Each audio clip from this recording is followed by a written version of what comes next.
অন্যথায় তারা আমাকে শরীফ ওসমান হাদির মতো পরিণতি ভোগ করার কথা বলেছেন। প্রিয় উকিয়া টেকনাফবাসী এবং দেশবাসী ও সাংবাদিক ভাই বন্ধুগণ, আজকে আমি একটা চিঠি হস্তান্তর আমাকে দিয়েছে পোস্ট অফিসের মাধ্যমে।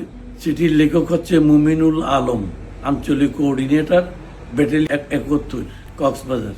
চিঠিতে উনি উল্লেখ করেছেন আমি সংসদ সদস্য নির্বাচনে অংশগ্রহণ করছি, সেখানে বিরত থাকি নির্বাচন থেকে।